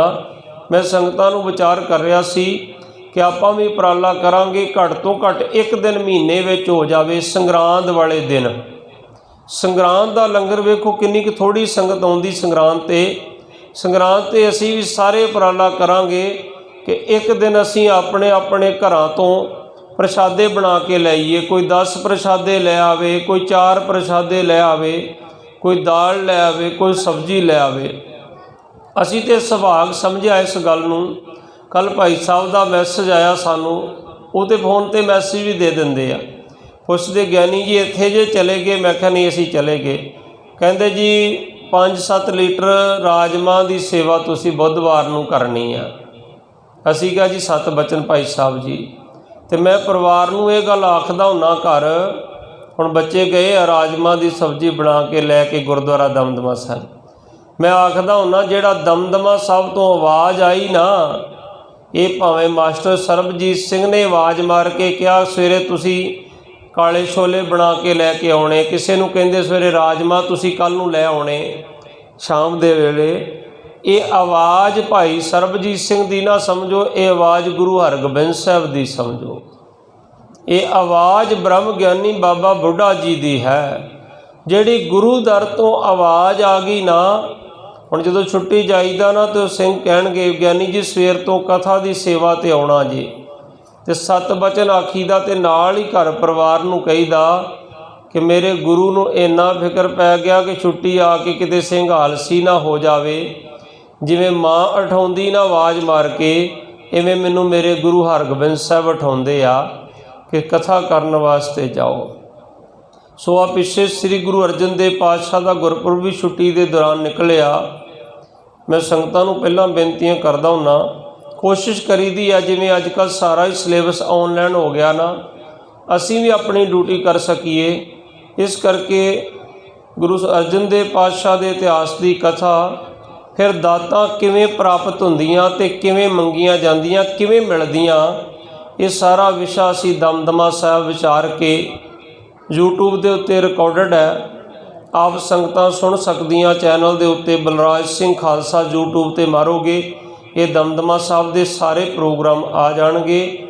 ਜ਼ਰੂਰ ਸਰਵਣ ਕਰਿਓ ਕਿ ਜੁਗਤੀਆਂ ਪਤਾ ਲੱਗੇਗਾ, ਕਿਉਂਕਿ 1 ਘੰਟੇ ਦੇ ਵਿੱਚ ਅਸੀਂ ਸੋਚੀਏ ਨਾ ਗੁਰਪੁਰਬ ਮਨਾ ਲਈਏ, ਤੇ ਗੁਰਮੁਖੋ 1 ਘੰਟੇ ਦੇ ਵਿੱਚ ਗੁਰੂ ਇਤਿਹਾਸ ਨੂੰ ਵਿਚਾਰਨਾ ਬੜਾ ਔਖਾ ਹੈ। ਗੁਰੂ ਸਾਹਿਬ ਦਾ ਇਤਿਹਾਸ ਬੜਾ ਵਿਸ਼ਾਲ ਹੈ। ਮੈਂ ਇੱਕੋ ਸ਼ਬਦ ਦੀ ਵਿਚਾਰ ਕਰਨ ਲੱਗ ਪਵਾਂ ਨਾ ਕਿ ਦਲ ਭੰਜਨ ਗੁਰ ਸੂਰਮਾ, ਵੱਡ ਜੋਧਾ ਬਹੁ ਪਰਉਪਕਾਰੀ, ਕਿ ਗੁਰੂ ਹਰਗੋਬਿੰਦ ਸਾਹਿਬ ਦਲਾਂ ਨੂੰ ਭੰਨਣ ਵਾਲੇ ਕਿਵੇਂ ਹਨ, ਵੱਡੇ ਯੋਧੇ ਕਿਵੇਂ ਹਨ, ਪਰਉਪਕਾਰੀ ਕਿਵੇਂ ਹਨ, ਤੇ ਇਹਨੂੰ ਹੀ 2-2.5 ਘੰਟੇ ਦਾ ਸਮਾਂ ਲੱਗ ਜਾਏਗਾ। ਅਕਾਲ ਤਖਤ ਸਾਹਿਬ ਦੇ ਸਿਰਜਣਹਾਰ ਹਨ ਗੁਰੂ ਹਰਗੋਬਿੰਦ ਸਾਹਿਬ। ਉਸ ਵਿਸ਼ੇ ਨੂੰ ਵਿਚਾਰ ਕਰਨ ਲੱਗ ਪਈਏ ਤੇ 2-2.5 ਘੰਟੇ ਅਕਾਲ ਤਖਤ ਸਾਹਿਬ ਦਾ ਇਤਿਹਾਸ ਵਿਚਾਰਦਿਆਂ ਲੱਗ ਜਾਏਗਾ। ਜੇ ਸ਼ਸਤਰ ਕਿਵੇਂ ਧਾਰਨ ਕੀਤੇ ਗੁਰੂ ਸਾਹਿਬ ਨੇ, ਮੀਰੀ ਪੀਰੀ ਦੀਆਂ 2 ਤਲਵਾਰਾਂ ਧਾਰਨ ਕੀਤੀਆਂ, ਉਸ ਇਤਿਹਾਸ ਨੂੰ ਵਿਚਾਰਦਿਆਂ ਵੀ 1.5-2 ਘੰਟੇ ਲੱਗ ਜਾਂਦੇ ਆ। ਜੇ 2 ਨਿਸ਼ਾਨ ਸਾਹਿਬਾਂ ਦਾ ਇਤਿਹਾਸ ਵਿਚਾਰੀਏ, ਉਹਨੂੰ ਵਿਚਾਰਦਿਆਂ ਵੀ ਗੁਰਮੁਖ ਪਿਆਰਿਓ ਇਸੇ ਤਰ੍ਹਾਂ ਸਮਾਂ ਲੱਗ ਜਾਂਦਾ। ਪਰ ਅੱਜ ਅਸੀਂ ਸਿਰਫ ਕਰਮ ਕਾਂਡਾਂ ਤੱਕ ਫਿਰ ਸੀਮਤ ਹੋ ਚੁੱਕੇ ਹਾਂ। ਗੁਰਦੁਆਰਾ ਸਾਹਿਬ ਨਿਸ਼ਾਨ ਸਾਹਿਬ ਦੀ ਸੇਵਾ ਹੋ ਰਹੀ ਸੀ ਤੇ ਜਾਣ ਲੱਗੇ ਤਾਂ ਸੰਗਤ ਕਹਿੰਦੀ ਗਿਆਨੀ ਜੀ ਅਰਦਾਸ ਕਰ ਦਿਓ, ਕਥਾ ਆਰੰਭ ਕਰਨੀ ਸੀ। ਕਹਿੰਦੇ ਹੈਗਾ ਟਾਈਮ, ਅਰਦਾਸ ਕਰ ਦਿਓ, ਨਿਸ਼ਾਨ ਸਾਹਿਬ ਦਾ ਚੋਲਾ ਚੜਾਉਣਾ। ਅਸੀਂ ਸੁਭਾਵਕ ਹੀ ਪੁੱਛ ਲਿਆ ਕਿ ਚੋਲੇ ਤੇ ਅਜੇ ਦੋਨਾਂ ਨਿਸ਼ਾਨ ਸਾਹਿਬਾਂ ਦੇ ਨਵੇਂ ਪਏ ਆ, ਤੁਸੀਂ ਕਿਉਂ ਬਦਲੀ ਕਰ ਰਹੇ ਹੋ? ਤੋ ਸੰਗਤਾਂ ਕਹਿੰਦੀਆਂ ਜੀ ਇੱਥੇ ਜੀ ਜਮਾਂ ਹੀ ਬੜੇ ਨਿਸ਼ਾਨ ਸਾਹਿਬ ਦੇ ਚੋਲੇ ਪਏ ਆ, 10-15 ਪਏ ਆ। ਸੰਗਤਾਂ ਕਹਿੰਦੀਆਂ ਕਿ ਸਾਡਾ ਚੋਲਾ ਸਾਹਿਬ ਜਿਹੜਾ ਉਹ ਕਿਉਂ ਨਹੀਂ ਚੜਾਇਆ ਜਾਵੇ। ਫਿਰ ਅਸੀਂ ਭਾਈ ਸਾਹਿਬ ਨੂੰ ਬੇਨਤੀ ਕੀਤੀ ਤੇ ਭਾਈ ਰਣਜੀਤ ਸਿੰਘ ਵੀ ਆਖਦੇ ਬਾਬਾ ਜੀ ਕੀ ਕਰੀਏ, ਇੱਥੇ ਸੰਗਤਾਂ ਕਈ ਆ ਕੇ ਆਖਦੀਆਂ ਕਿ ਬੀਬੀ ਜੀ ਕਈ ਦਿਨ ਤੋਂ ਕਹਿ ਰਹੇ ਸਾਡੇ ਵਾਲਾ ਚੋਲਾ ਜਿਹੜਾ ਉਹ ਕਿਉਂ ਨਹੀਂ ਚੜਾਉਂਦੇ। ਅਸਲ 'ਚ ਗੁਰਮੁਖ ਪਿਆਰਿਓ, ਨਿਸ਼ਾਨ ਸਾਹਿਬ ਦਾ ਮਤਲਬ ਪਤਾ ਕੀ ਹੈ? ਨਿਸ਼ਾਨ ਸਾਹਿਬ, ਇਹ ਸਾਹਿਬ ਦਾ ਨਿਸ਼ਾਨ ਹੈ ਕਿ ਸਾਹਿਬ ਇੱਥੇ ਰਹਿੰਦੇ ਆ। ਜਿਵੇਂ ਆਰਮੀ ਦੇ ਵਿੱਚ ਜਦੋਂ ਕਮਾਂਡਿੰਗ ਅਫਸਰ ਬੈਠਦਾ ਉਦੋਂ ਉਹਦਾ ਬਾਹਰ ਝੰਡਾ ਲੱਗਦਾ, ਉਹ ਝੰਡਾ ਦੱਸਦਾ ਵੀ CO ਸਾਹਿਬ ਇੱਥੇ ਬੈਠੇ ਹੋਏ ਹਨ। ਜਦੋਂ ਉੱਠ ਕੇ ਚਲੇ ਜਾਂਦੇ ਝੰਡਾ ਕਲੋਜ਼ ਕਰ ਦਿੱਤਾ ਜਾਂਦਾ, ਪਤਾ ਲੱਗਦੀ ਇੱਥੇ ਨਹੀਂ ਹੈ। ਪਰ ਨਿਸ਼ਾਨ ਸਾਹਿਬ ਸਦਾ ਹੀ ਚੜ੍ਹਿਆ ਰਹਿੰਦਾ ਹੈ, ਸਦਾ ਲਹਿਰਾਉਂਦਾ ਰਹਿੰਦਾ ਕਿ ਸਾਹਿਬ ਇੱਥੇ ਸਦਾ ਹੀ ਬਿਰਾਜਮਾਨ ਹਨ। ਨਿਸ਼ਾਨ ਸਾਹਿਬ ਦਾ ਅਰਥ ਹੈ ਨਿਸ਼ਾਨ ਸਾਹਿਬ, ਇਹ ਸਿਰਫ ਸਾਹਿਬ ਦਾ ਨਿਸ਼ਾਨ ਹੈ। ਨਿਸ਼ਾਨ ਸਾਹਿਬ ਦਾ ਅਰਥ ਹੈ ਇਹਦਾ ਰੰਗ ਫਿੱਕਾ ਨਹੀਂ ਹੋਣਾ ਚਾਹੀਦਾ, ਇਹ ਦੂਰੋਂ ਨਜ਼ਰ ਆਉਣਾ ਚਾਹੀਦਾ ਹੈ।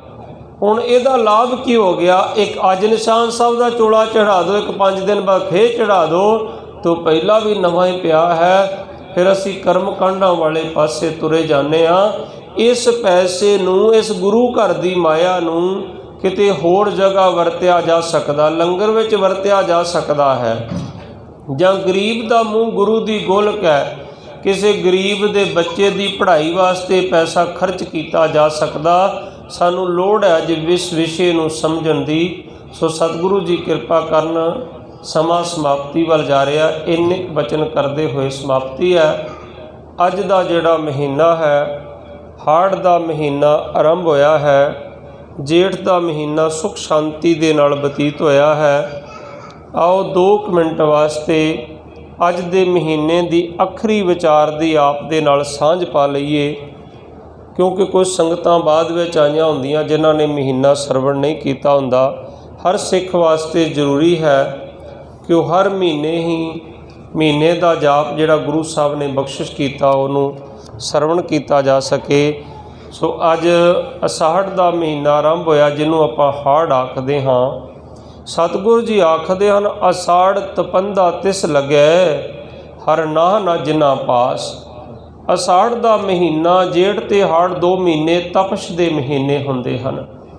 ਇੱਕ ਬਾਹਰੀ ਤਪਸ਼ ਹੈ ਜਿਹੜੀ ਬੜੀ ਪਰੇਸ਼ਾਨ ਕਰਦੀ ਹੈ, ਪਰ ਬਾਹਰੀ ਤਪਸ਼ ਤੋਂ ਬਚਣ ਵਾਸਤੇ ਇਨਸਾਨ ਨੇ ਬੜੇ ਹੀਲੇ ਵਸੀਲੇ ਕਰ ਲਏ।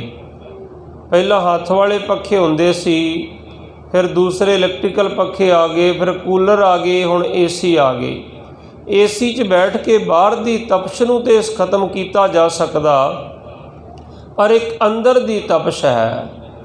ਕਾਮ, ਕ੍ਰੋਧ, ਲੋਭ, ਮੋਹ, ਹੰਕਾਰ ਜਿਹੜੇ ਅੰਦਰੋਂ ਤਪਸ਼ ਦਿੰਦੇ ਹਨ। ਸਤਿਗੁਰੂ ਜੀ ਆਖਦੇ ਜਿਵੇਂ 12 ਮਹੀਨਿਆਂ 'ਚੋਂ ਹਾੜ ਦਾ ਮਹੀਨਾ ਹੈ, ਇਵੇਂ 84 ਲੱਖ ਜੂਨੀਆਂ 'ਚੋਂ ਇੱਕ ਮਨੁੱਖਾ ਜੂਨੀ ਹੈ। ਇਹ ਮਨੁੱਖਾ ਜੂਨੀ ਨੂੰ ਆਪਾਂ ਅਸਾੜ ਦਾ ਮਹੀਨਾ ਮੰਨ ਲਈਏ। ਅਸਾੜ ਤਪੰਦਾ ਤਿਸ ਲੱਗੈ, ਹਾੜ ਦਾ ਮਹੀਨਾ ਰੂਪੀ ਮਨੁੱਖਾ ਜਨਮ ਵਿੱਚ ਉਹ ਜੀਵ ਤਪਦੇ ਹਨ। ਨਾਹਨ ਜਿਨ੍ਹਾਂ ਪਾਸ, ਜਿਨ੍ਹਾਂ ਕੋਲ ਪਰਮੇਸ਼ਰ ਦੀ ਯਾਦ ਨਹੀਂ ਹੁੰਦੀ, ਜਿਨ੍ਹਾਂ ਕੋਲ ਪਰਮੇਸ਼ਰ ਦਾ ਧਿਆਨ ਨਹੀਂ ਹੁੰਦਾ। ਜਿਨ੍ਹਾਂ ਨੂੰ ਪਰਮੇਸ਼ਰ ਦੀ ਯਾਦ ਹੁੰਦੀ ਆ, ਉਹ ਤੇ ਤੱਤੀ ਤਵੀ ਤੇ ਬਹਿ ਕੇ ਸ਼ਹੀਦਾਂ ਦੇ ਸਰਤਾਜ ਨੇ ਪੂਰਨੇ ਪਾ ਕੇ ਦੱਸਿਆ। ਗੁਰੂ ਅਰਜਨ ਦੇਵ ਸਾਹਿਬ ਨੇ ਤੱਤੀ ਤਵੀ ਤੇ ਬੈਠ ਕੇ ਵੀ ਗਾਉਂਦੇ ਹਨ, ਤੇਰਾ ਕੀਆ ਮੀਠਾ ਲਾਗੈ, ਹਰ ਨਾਮ ਪਦਾਰਥ ਨਾਨਕ ਮੰਗੈ। ਸਰੀਰ ਛਾਲੇ ਛਾਲੇ ਹੋਇਆ ਸੀ, ਅੱਗ ਬਲਦੀ ਸੀ, ਪਾਣੀ ਗੜਕਦਾ ਸੀ। ਤੱਤੀ ਤਵੀ ਤੇ ਬੈਠੇ, ਤਵੀ ਵੀ ਗਰਮ, ਚੰਦੂ ਵੀ ਗਰਮ, ਜਹਾਂਗੀਰ ਵੀ ਗਰਮ, ਮਹੀਨਾ ਵੀ ਗਰਮ, ਪਰ ਗੁਰੂ ਅਰਜਨ ਦੇਵ ਪਾਤਸ਼ਾਹ ਠੰਡੇ ਸਨ, ਸ਼ਾਂਤ ਸਨ ਬਿਲਕੁਲ। ਜਿਨ੍ਹਾਂ ਨੂੰ ਉਸ ਪਿਆਰੇ ਦੀ ਯਾਦ ਹੈ, ਹਰ ਨਾਹਨ ਜਿਨ੍ਹਾਂ ਪਾਸ, ਜਿਨ੍ਹਾਂ ਕੋਲ ਪਿਆਰਾ ਹੈ, ਪਿਆਰੇ ਦੀ ਯਾਦ ਹੈ, ਉਹ ਤੇ ਪੁੱਤਰ ਦਾ ਕਲੇਜਾ ਵੀ ਮੂੰਹ ਵਿੱਚ ਪਵਾ ਕੇ ਫਿਰ ਵੀ ਭਾਣੇ ਵਿੱਚ ਬੈਠਾ ਹੋਇਆ ਹੈ। ਉਹ ਤੇ ਬੰਦ ਕਟਵਾ ਕੇ ਵੀ ਟੁਕੜਿਆਂ 'ਚੋਂ ਸੁਖਮਣੀ ਸਾਹਿਬ ਗਾਈ ਜਾਂਦੇ ਹਨ। ਅਸਾੜ ਤਪੰਦਾ ਤਿਸ ਲੱਗੇ, ਹਰ ਨਾਹਨ ਜਿਨ੍ਹਾਂ ਪਾਸ। ਜਿਨ੍ਹਾਂ ਘਰਾਂ 'ਚ ਜਪਜੀ ਸਾਹਿਬ ਨਹੀਂ ਹੁੰਦਾ, ਉਹਨਾਂ ਨੂੰ ਇਹ ਸਾਰਾ ਜੀਵਨ ਵੀ ਤਪਦਾ ਹੋਇਆ ਲੱਗਦਾ ਹੈ। ਗੁਰਮੁਖ ਪਿਆਰਿਓ, ਅੰਮ੍ਰਿਤ ਵੇਲੇ ਜਪਜੀ ਸਾਹਿਬ ਦਾ ਪਾਠ ਜ਼ਰੂਰ ਘਰ 'ਚ ਕਰਿਆ ਕਰੋ। ਹੁਣ ਤੇ 5 ਬਾਣੀਆਂ ਦਾ ਜਾਪ ਜ਼ਰੂਰੀ ਚਾਹੀਦਾ, ਪਰ ਮੈਂ ਤਾਂ ਬਚਨ ਕਰ ਰਿਹਾ ਐਸੇ ਘਰ ਜਿਨ੍ਹਾਂ 'ਚ ਜਪਜੀ ਸਾਹਿਬ ਵੀ ਨਹੀਂ ਹੋ ਰਿਹਾ ਹੁਣ ਤੱਕ। ਜਗ ਜੀਵਨ ਪੁਰਖ ਤਿਆਗ ਕੈ, ਮਾਨਸ ਸੰਧੀ ਆਸ। ਜੀਵਨ ਦੇਣ ਵਾਲੇ ਪਰਮੇਸ਼ਰ ਨੂੰ ਤਿਆਗ ਕਰਕੇ ਅਸੀਂ ਮਨੁੱਖਾਂ ਤੇ ਆਸ ਲਾ ਰੱਖੀ ਹੈ ਕਿ ਮੈਨੂੰ ਇਹ ਪ੍ਰਾਣੀ ਕੁਝ ਦੇ ਦੇਗਾ, ਮੈਨੂੰ ਉਹ ਫਲਾਣੇ ਥਾਂ ਕੁਝ ਮਿਲ ਜਾਏਗਾ। ਦੋਏ ਭਾਏ ਵੇ ਗੁਚੀਐ, ਗੱਲ ਪਈਸ ਜਮ ਕੀ ਫਾਸ। ਜਦੋਂ ਦੂਸਰੇ ਭਾਵ ਵਿੱਚ ਵਹਿ ਜਾਵਾਂਗੇ, ਦੇਹਧਾਰੀਆਂ ਦੇ ਪਿੱਛੇ ਤੁਰੇ ਫਿਰਾਂਗੇ, ਗੁਰੂ ਨੂੰ ਛੱਡ ਕੇ ਮਨੁੱਖਾਂ 'ਤੇ ਆਸ ਰੱਖਾਂਗੇ, ਫਿਰ ਗਲ 'ਚ ਜਮਾਂ ਦੀ ਫਾਈ ਪੈ ਜਾਣੀ ਹੈ। ਕੋਈ ਕਹਿੰਦੇ ਨਾ ਦੇਹਧਾਰੀ ਗੁਰੂ ਡੰਮ ਸੀ, ਜਦੋਂ ਮੌਤ ਹੋਈ ਤੇ ਨਰਕਾਂ 'ਚ ਬੈਠਾ ਤੇ ਨਾਲ ਹੀ ਚੇਲਾ ਬੈਠਾ। ਚੇਲਾ ਕਹਿੰਦਾ ਤੂੰ ਕਹਿੰਦਾ ਸੀ ਪਾਰ ਕਰ ਦਿਆਂਗਾ ਤੇ ਤੂੰ ਵੀ ਇੱਥੇ ਬੈਠਾ। ਤੇ ਉਹ ਕਹਿੰਦਾ ਜੀ ਚਮਗਿੱਦੜਾਂ ਦੇ ਘਰ ਆਏ ਪ੍ਰਾਹੁਣੇ, ਜਹਾਂ ਹਮ ਲਟਕੇ ਵਹਾਂ ਤੁਮ ਲਟਕੋ। ਮੈਂ ਵੀ ਤੇ ਇੱਥੇ ਹੀ ਪਿਆ, ਮੈਂ ਕਿਹੜਾ ਸਵਰਗਾਂ 'ਚ ਚਲਾ ਗਿਆ। ਸੋ ਇਸ ਕਰਕੇ ਪੂਰੇ ਗੁਰ ਕਾ ਸੁਨੋ ਉਪਦੇਸ਼, ਪਾਰ ਬ੍ਰਹਮ ਨਿਕਟ ਕਰ ਪੇਖ। ਪੂਰੇ ਗੁਰੂ ਦਾ ਉਪਦੇਸ਼ ਸੁਣੋ ਤੇ ਪਰਮੇਸ਼ਰ ਨੂੰ ਨੇੜੇ ਕਰਕੇ ਮੰਨੋ। ਗੁਰੂ ਨਾਨਕ ਸਾਹਿਬ ਮਹਾਰਾਜ ਨੇ ਕਦੇ ਨਹੀਂ ਆਖਿਆ ਮੇਰੀ ਪੂਜਾ ਕਰੋ। ਸਤਿਗੁਰ ਕਹਿੰਦੇ ਇੱਕ ਓਂਕਾਰ, ਪਰਮਾਤਮਾ ਇੱਕ ਹੈ। 10वें जामे सतगुरु ने कहा जो हमको परमेश्वर उचरते सब नरक कुंड में फिर है। मैं हूँ परमपुर को दासा देखने आयो जगत तमाशा। मैं जगत का तमाशा देखण आया। जिहा बीजै सो लुणै मथे जो लिखियास। जिहा बीज बीजांगे सतगुरु जी कहते ओहो जे मथे ते लेख लिखे जाने ओहो जिहा प्राप्त होना। फरीदा लोड़ै दाख बजोरियां किकर बीजै जट हंडे उन कताएं दा पैंदा लोड़ै पट। को किकरां बीजे ते आखे दाखां मिलणगियां किवें मिलणगियां। रैण विहाणी पछो ताणी उठ चली गई निराश। ये मनुखा जीवन दी रैण भी बीत जानी फिर निराश हो के टुटे दिल नाल इत्थों चलना पै जाना। जिन को साधु भेटी है सो दरगे होए खलास। जिन्हों गुरु साधु मिल गया वो दरगाह विच पार उतारा हो गया उन्हां दा। कर किरपा प्रभ अपनी तेरे दर्शन होए प्यास। अपनी किरपा करो दाता तेरे दर्शनां दी प्यास लग जावे। प्रभ तुध बिन दूजा को नहीं नानक की अरदास। तेरे तो बिना दाता होर कोई नहीं मेरी तेरे चरना च अरदास है। असाड़ सुहंदा तिस लगै। हुण वेखो पहली पंक्ति च गुरु साहब आखदे असाड़ तपंदा ਤੇ ਅੰਤ ਵਿੱਚ ਆਖਦੇ ਅਸਾੜ ਸੁਹੰਦਾ। ਪਹਿਲਾਂ ਆਖਦੇ ਅਸਾੜ ਤਪੰਦਾ ਤਿਸ ਲੱਗੇ ਹਰ ਨਾਹ ਨਾ ਜਿਨ੍ਹਾਂ ਪਾਸ। ਜਿਨ੍ਹਾਂ ਕੋ ਪਰਮੇਸ਼ਰ ਦੀ ਯਾਦ ਨਹੀਂ ਉਹਨਾਂ ਨੂੰ ਅਸਾੜ ਤਪਦਾ ਲੱਗਦਾ। ਇਸੇ ਤਰ੍ਹਾਂ ਇਹਨਾਂ ਨੂੰ ਮਨੁੱਖਾ ਜੀਵਨ ਸਾਰਾ ਹੀ ਤਪਸ਼ ਵਿੱਚ ਲੰਘਦਾ, ਜਿਹੜੇ ਪਰਮੇਸ਼ਰ ਦੀ ਯਾਦ ਵਿੱਚ ਜੀਵਨ ਨਹੀਂ ਬਤੀਤ ਕਰਦੇ। ਤੇ ਅੰਤ ਵਿੱਚ ਸਤਿਗੁਰ ਆਖਦੇ ਅਸਾੜ ਸੁਹੰਦਾ ਤਿਸ ਲੱਗੇ। ਅਸਾੜ ਬੜਾ ਸੋਹਣਾ ਲੱਗਦਾ ਹੈ, ਮਨੁੱਖਾ ਜੀਵਨ ਬੜਾ ਸੋਹਣਾ ਲੱਗਦਾ ਜਿਸ ਮਨ ਹਰ ਚਰਨ ਨਿਵਾਸ, ਜਿਹਦੇ ਮਨ ਦੇ ਵਿੱਚ ਹਰੀ ਦੇ ਚਰਨਾਂ ਦਾ ਨਿਵਾਸ ਹੋ ਗਿਆ, ਪਰਮੇਸ਼ਰ ਦਾ ਨਿਵਾਸ ਹੋ ਗਿਆ। ਸੋ ਸਤਿਗੁਰੂ ਕਿਰਪਾ ਕਰਨ। ਗੁਰੂ ਹਰਗੋਬਿੰਦ ਸਾਹਿਬ ਦੇ ਪ੍ਰਕਾਸ਼ ਪੁਰਬ ਦੀਆਂ ਆਪ ਸਭ ਸੰਗਤਾਂ ਨੂੰ ਲੱਖ ਲੱਖ ਵਧਾਈਆਂ। ਇੰਨੇ ਕੁ ਬਚਨ ਕਰਦੇ ਹੋਏ ਸਮਾਪਤੀ ਹੈ। ਅਗਾਂਹ ਫਿਰ ਸਮਾਂ ਮਿਲਿਆ ਤੇ ਫਿਰ ਹਫ਼ਤਾਵਾਰੀ ਪ੍ਰੋਗਰਾਮ ਵਿੱਚ ਸਤਿਗੁਰਾਂ ਦਾ ਇਤਿਹਾਸ ਵਿਚਾਰਾਂਗੇ। ਕੋਈ ਬਚਨ ਵੱਧ ਘੱਟ ਬੋਲਿਆ ਗਿਆ ਹੋਵੇ, ਗੁਰੂ ਰੂਪ ਸਾਧ ਸੰਗਤ ਤੇ ਸ੍ਰੀ ਗੁਰੂ ਗ੍ਰੰਥ ਸਾਹਿਬ ਜੀ ਮਹਾਰਾਜ ਬਖਸ਼ਣਯੋਗ ਹਨ। ਬੁਲਾਓ ਫਤਿਹ ਜੀ। ਵਾਹਿਗੁਰੂ ਜੀ ਕਾ ਖਾਲਸਾ, ਵਾਹਿਗੁਰੂ ਜੀ ਕੀ ਫਤਿਹ। ਬਿਲਾਵਲ ਮਹੱਲਾ ਪੰਜਵਾਂ। ਤਾਤੀ ਭਾਉ ਨ ਲੱਗੀ ਪਾਰ ਬ੍ਰਹਮ ਸਰਨਾਈ, ਚੋ ਗਿਰਦ ਹਮਾਰੇ ਰਾਮ ਕਾਰ ਦੁਖ ਲਗੇ ਨਾ ਭਾਈ। ਸਤਿਗੁਰ ਪੂਰਾ ਭੇਟਿਆ ਜਿਨ ਬਣਤ ਬਣਾਈ, ਰਾਮ ਨਾਮ ਔਖਦ ਦਿਆ ਕਲ ਬੁਲਾਈ ਰਾਓ। ਰਾਖ ਲੈ ਤਿਨ ਰਖਨ ਅਰ ਸਭ ਭੇਦ ਮਿਟਾਈ, ਕਹੋ ਨਾਨਕ ਕਿਰਪਾ ਭਈ ਸਹਾਈ।